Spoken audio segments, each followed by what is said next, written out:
ஆதவ அர்ஜுனுடைய குற்றச்சாட்டு குறித்து உங்களுடைய பதில் என்ன? ஆதவ அர்ஜுனா என்பவர் அரசியல் களத்தில் ஒரு கேஸ் போன பலூன் மாதிரி. அவர் ஒரு அரசியல்வாதி அல்ல, அரசியல் வியாதி.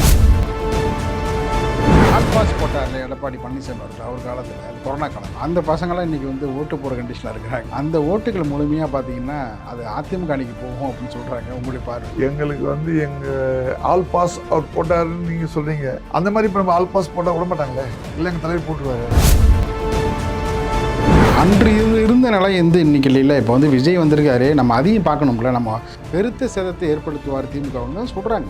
அவருடைய சினிமா நடிகர், அவருக்காக சினிமா நடிகர்னா மக்கள் ஒரு கூட்டம் தனியாக வரும். நீங்கள் இதுமாரி பேசி தான் எம்ஜிஆர் அதுமாரி ப்ரொமோஷன் பண்ணி, அடுத்தது ஜெயலலிதா அவர்களை ப்ரொமோஷன், அடுத்து விஜயகாந்த் அவர்களையும் ப்ரொமோஷன் பண்ணீங்க. சினிமா நடிகர்னு சொல்லி தான். சினிமா எம்ஜிஆர் வேறு, எங்கள் கிட்ட இருந்து பிரிஞ்சு போய் எம்ஜிஆர் சொந்த காலில் வந்தவர். ஆக இவர் ஒரு பில்டப் பண்ணி வாயில வட சொல்லுவாங்கல்ல, அதே மாதிரி இப்போ சொல்லியிருக்காங்க. வாட்ஸ்அப் வார்ரூம் தான் அவங்க வச்சிருக்காங்க. இதை தெளிவாக மக்கள் வாக்களிக்கும் போது தான் விஜய்க்கு என்ன ஓட்டு போகுது என்னன்றது அவர் தேர்தலில் நின்று ஜெயிச்சாதான். 1000 மாசம் இருந்தால் கூட திமுக கடைசியில் அந்த 3 நாளில் எல்லாம் ஒன்றாயிடுவோம். அது எங்களுக்கு தெரியும். நான் 78 நான் களத்தில் இருக்கேன். இது மதுராந்தகம் ஆரம்பம் 16 தொகுதி நடத்தும் போது கூட நான் 4 அவரோட 3 எலெக்ஷன் நான் பார்த்தேன். உண்மைதான், அவங்களாம் கட்சியை வளர்த்துறாங்க. ஆதவ அர்ஜுனா மாமியார் அதிமுக இருக்காங்க. ஆதவ அர்ஜுனுடைய மச்சான் பாண்டிச்சேரியில் இருக்காரு. ஆதவ அர்ஜுனா இங்க நிக்கிறார். ஆக இவர் மொத்தமே தேசிய கட்சியா மார்ட்டின் குடும்பம் இந்தியாவில் தமிழ்நாட்டில் பாண்டிச்சேரியில் கொள்ளையடிக்கப்படுகிறது. இன்னைக்கு எங்களுக்கு ஏற்பட்ட நிலைமைகள் நினைக்கும் போது நீ கூட எங்களுக்கு பயமா இருக்கு. உயிரெல்லாம் பொழைச்சதே பெரிய விஷயம். அப்பேற்பட்டதெல்லாம் தாண்டி தான் ஒவ்வொரு இயக்கம் வருது. சாதாரணமா நீங்க 3 வருஷத்துல கட்சி ஆரம்பிச்சு பில்ல வரும்போது இத்தடிச்சா அத்தடிச்சா நீங்க மத்திய சர்க்காருக்கு நன்றதுன்னா நீங்களும் மத்திய சர்க்காரம் உடன்பாடா என்பது எங்களுக்கு கேள்வி.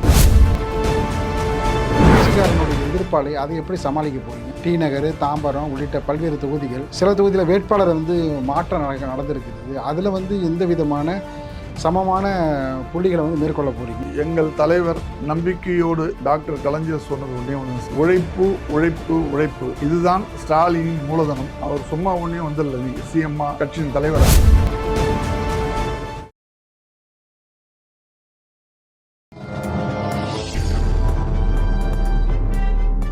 பத்திரிகை.com நேயர்களுக்கு இனிய வணக்கம். பரபரப்பான அரசியல் சூழலில் நம்மோடு இணைந்திருப்பவர் அரசியல் விமர்சகர், திமுகவை சார்ந்த திரு கோவிந்த சீனிவாசன் அவர்கள். வணக்கம் சார். வணக்கம். நல்லா இருக்கீங்களா? முதலமைச்சர் ஸ்டாலின் அவர்களும் இன்னைக்கு தீவிர பரப்புரையில் ஈடுபட்டிருக்கார்.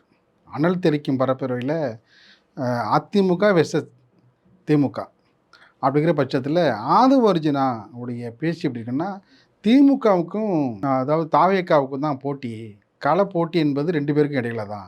ஆதவ அர்ஜுனுடைய குற்றச்சாட்டு குறித்து உங்களுடைய பதில் என்ன? பத்திரிகை.comக்கு எனது இணைய வணக்கம். ஆதவ அர்ஜுனா என்பவர் அரசியல் களத்தில் ஒரு கேஸ் போன பலூன் மாதிரி. ஆதவ அர்ஜுனா என்பவர் குறிப்பாக சொல்ல போனோம்னா அவர் ஒரு அரசியல்வாதி அல்ல, அரசியல் வியாதி. தேர்தல் என்பது தேர்தல் கமிஷன் நடத்தி கொண்டிருக்கிறது. தேர்தல் கமிஷன் இடம் ஒப்படைக்கப்பட்ட பின்பு காவல்துறை அனைத்தையும் முறையான முறையில் அனுமதி பெறுவது அக்கட்சியினுடைய அந்தந்த கட்சியினுடைய முறையை சார்ந்தது. அப்படி இருக்கும்பொழுது நீங்கள் எந்த இடத்தை தேர்வு செய்கிறீர்கள், எப்படி உங்களுக்கு உத்தரவு வழங்கப்படுகிறது என்பதெல்லாம் தேர்தல் அதிகாரி தான். அப்படி இருக்கும்போது கடந்த 4-5 ஆண்டுகளாக தமிழகத்தை செம்மையாக ஆண்டு கொண்டு இருக்கிற எங்கள் மாண்புமிகு தமிழக முதல்வர் எங்கள் அண்ணன் M.K. ஸ்டாலின் அவர்கள் களப்பணியில் மிகவும் வெறித்தனமாக உழண்டு கொண்டு வருகிறார். எதிரணியும் அதற்கு ஈடு கொடுத்துதானே களப்பணி ஆட்டுறாங்க. நீங்கள் அதையும் பார்க்கணும்ல. எங்களுக்கு அவங்க எதிரணியும் நாங்கள் அதை ஏற்றுக்கல. முதலமைச்சர் என்ன சொல்கிறாரு, திமுகவுக்கு போட்டி அதிமுக தான், வேற யாரும் கிடையாது இல்லைன்றாரு. இப்போ எடப்பாடி பழனிசாமி அவர்களும் என்ன சொல்கிறாரு, களத்தில் அதிமுக திமுக தான் அப்படின்னு சொல்கிறாரு. ஆதவ அர்ஜுனா போட்டியே எங்களுக்கும் திமுகவுக்கு தான் அப்படின்னு அவர் சொல்கிறார். எங்களுக்கும் ஆதவ அர்ஜுனாவுக்கும் போட்டியே இல்லை. ஒரு உதாரணம் சொல்லணும்னா, ஆதவ அர்ஜுனா மாமியார் அதிமுக இருக்காங்க. ஆதவ அர்ஜுனுடைய மச்சான் பாண்டிச்சேரியில் இருக்காரு. ஆதவ அர்ஜுனா இங்கே நிற்கிறாரு. ஆக இவர் மொத்தமே தேசிய கட்சியா மார்ட்டின் குடும்பம் இந்தியாவில் தமிழ்நாட்டில் பாண்டிச்சேரியில் கொள்ளையடிக்க போகிறதா? ஒரு நேரத்தில் மார்ட்டின் குடும்பம் கலைஞர் அவர்களுக்கு ரொம்ப நெருக்கமாக இருந்தார்கள். செம்மொழி மாநாடு நடைபெற்ற கோவையில் கூட பார்த்திங்கன்னா அவர்களுடைய பணிகளும் அங்கே பார்த்திங்கன்னா முக்கியத்துவம் வாய்ந்ததாக பேசப்பட்டது. அதையும் புறந்தள்ள முடியாது இல்லைங்களா? சரி, நல்லவங்க என்பதற்காக கூட வைத்து கொண்டிருந்தோம். அவர்கள் நல்லவர்கள் அல்ல என்றவுடன் அதிலிருந்து நாங்கள் விலகி கொண்டோம். அதில் எந்த கருத்தும் இல்லை.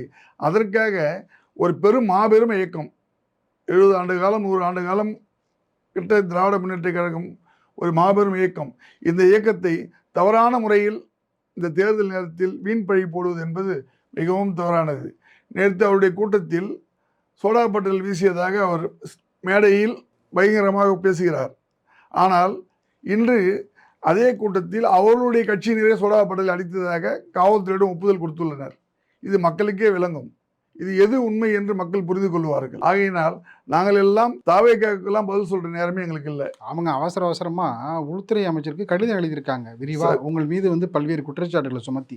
லெட்டர் பேட் வச்சு நீ யார் வேணாலும் கையெழுத்துல லெட்டர் பேட் வச்சு நீ யார் வேணாலும் எழுதலாம் சார். தேர்தல் சமயத்தில் ஒரு கடிதம் எழுதுனா அதுக்கு என்ன விதமான ரியாக்ஷன் வருங்கிறது உங்களுக்கு நல்லா தெரியும். கண்டிப்பா தெரியும். இல்லைங்களா? எழுதட்டுமே, நம்ம அதையும் வந்து பார்க்கணும்ல. இல்லை அவர் எழுதட்டும், அதுக்கு ரியாக்ஷன் அங்கேருந்து என்ன வருதோ அதை நம்ம பார்ப்போம். இப்போ நாங்கள் எந்த தவறும் செய்யவில்லையே, நாங்களா போய் உள்ளே புந்து அடித்தோம். சட்டம் ஒழுங்கை கெடுக்கணும்னு அவங்க முயற்சிக்கிறாங்க. இந்த தேர்தல் ஒழுங்காக தமிழ்நாட்டில் நடக்கக்கூடாதுன்னு அவங்க நினைக்கிறாங்க.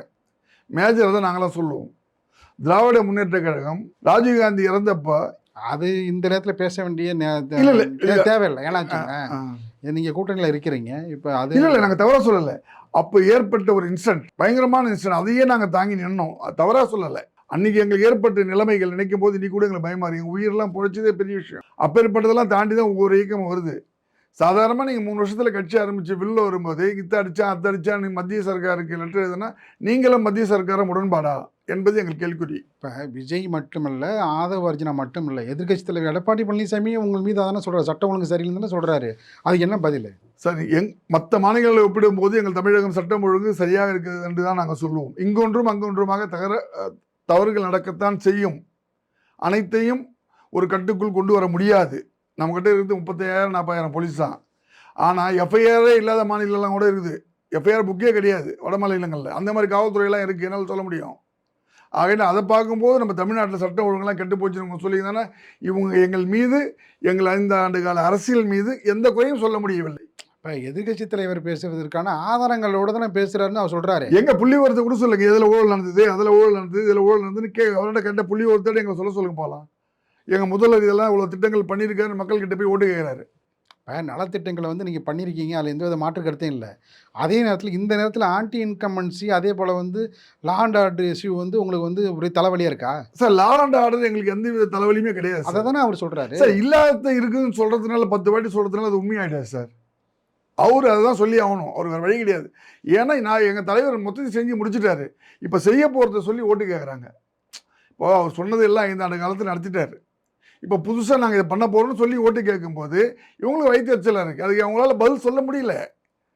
அது காலம்தான் பதில் சொல்லும். அது 23ஆம் தேதி ஓட்டு போடும்போது மக்கள் தான் பதில் சொல்லுவாங்க. இப்போ கடந்த சட்டமன்ற தேர்தலில் 2021 பார்த்தீங்கன்னா வேட்பாளர் தேர்வு நேர்காணல் போட்டியிடுறது குறித்து எந்த விதமான ஒரு தொகுதியில் கூட வந்து எதிர்ப்பு என்பதே இல்லை திமுகவுக்கு. ஆனால் இன்றைக்கி பார்த்தீங்கன்னா பல்வேறு தொகுதியில் அந்த ஒரு நிலைப்பாடு காணப்படுகிறது. அதெல்லாம் வந்து சரி செய்யப்பட்டு விட்டதா, இல்லை அப்படியே நீங்கள் வந்து கடந்து போகிறீங்களா?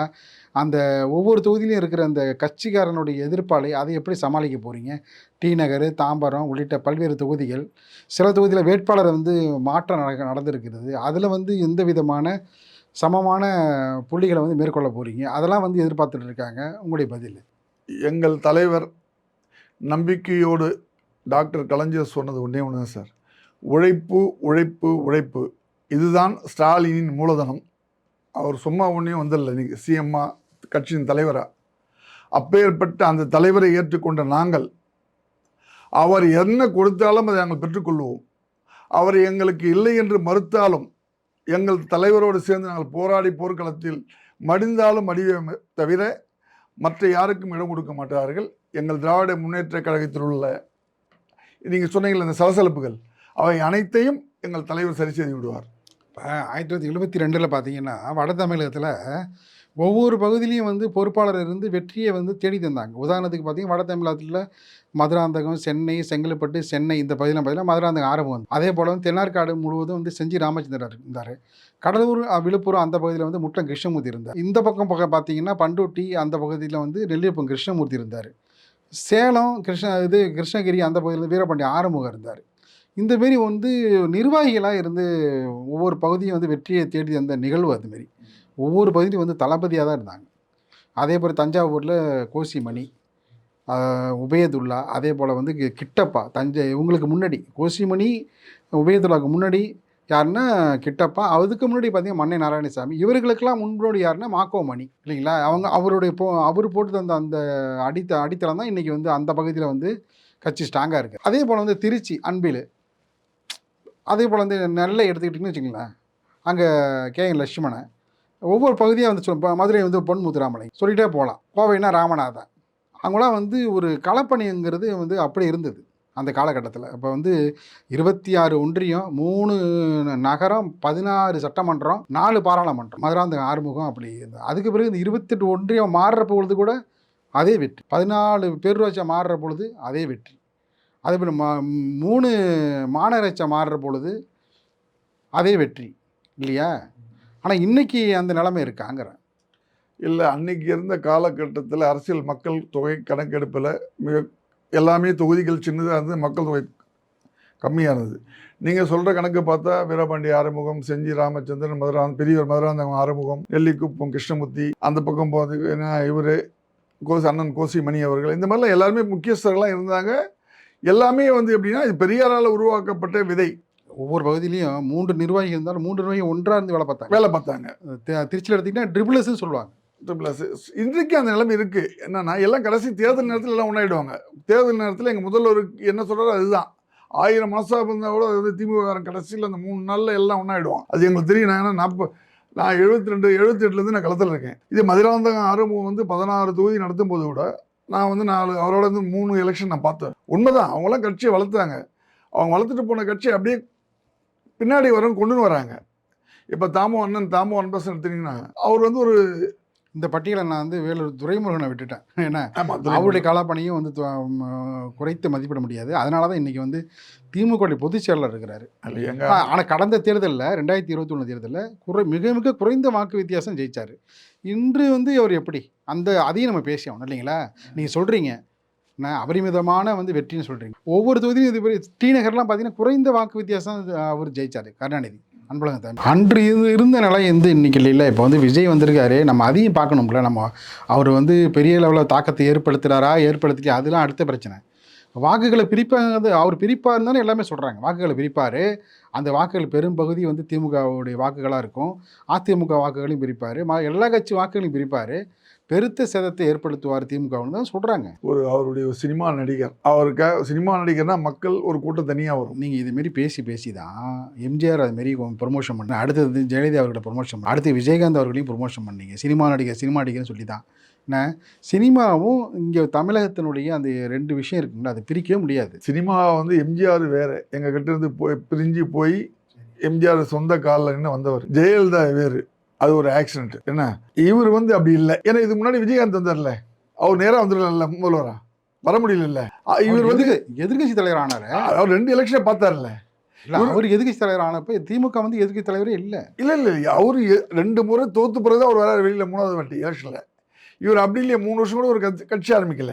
இவர் சினிமா மாதிரியே வந்து கட்சி நடத்தின்னு இருக்காரு. இப்போது அங்கங்கே அவங்க இன்னும் கேட்டால் இவருக்கு மேலே சந்தேகமாக இருக்குது. இவரே ஒரு குறிப்பிட்ட ஆட்கள் நிற்க வச்சு அழ வைக்கிறது, இதெல்லாம் மக்கள்கிட்ட ஃபோக்கஸ் பண்ணுற மாதிரி கேமரா எடுக்கிறதுலாம் பார்த்தா எங்களுக்கு சந்தேகமாக இருக்குது.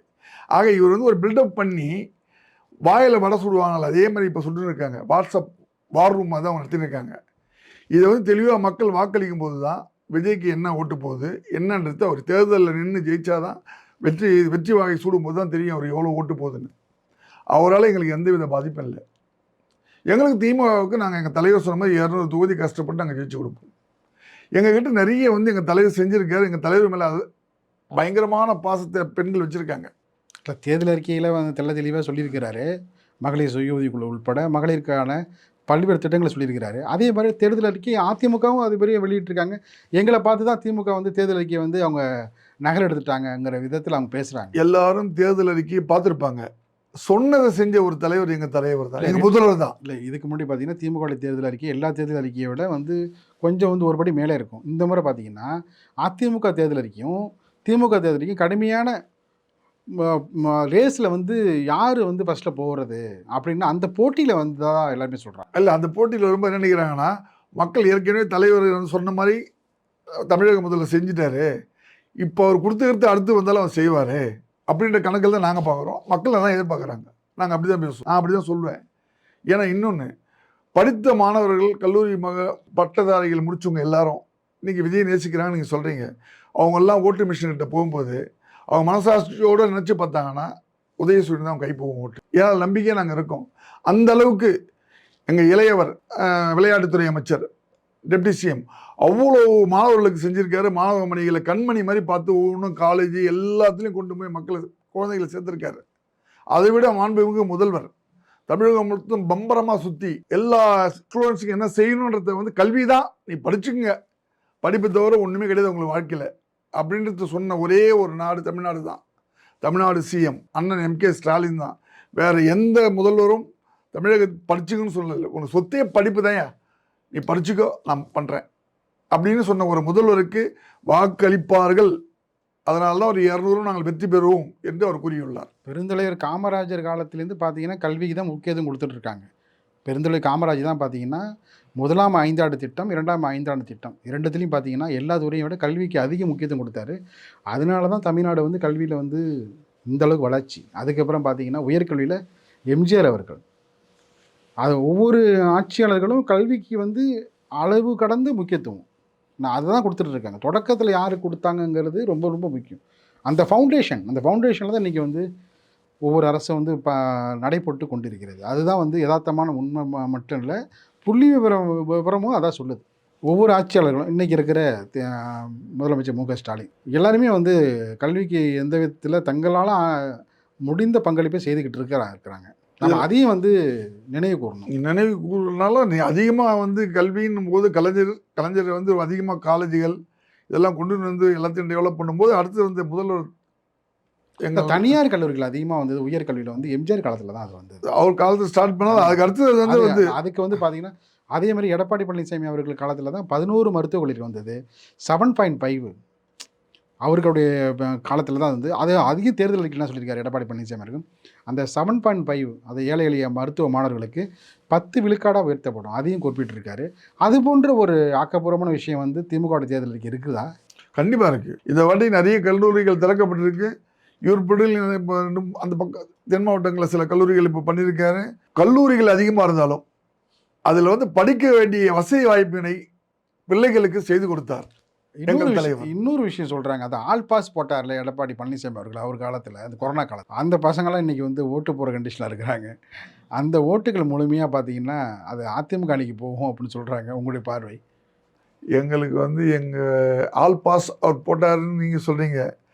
அந்த மாதிரி இப்போ நம்ம ஆல் பாஸ் போட்டால் விட மாட்டாங்களே, இல்லை எங்கள் தலைவர் போட்டுருவாரு. இல்லை, அந்த ஒரு பேச்சும் இருக்குது தேர்தல் காலத்தில். அந்த கொரோனா காலத்தில் ஆல் பாஸ் போட்டது அவர் தான் சொல்லிட்டேன். பொறுத்திருந்து நிகழ்ச்சியில் பங்கேற்ற பல கருத்தில் தெரிவித்தமைக்கு இதையும் கணித இணைய நன்றி.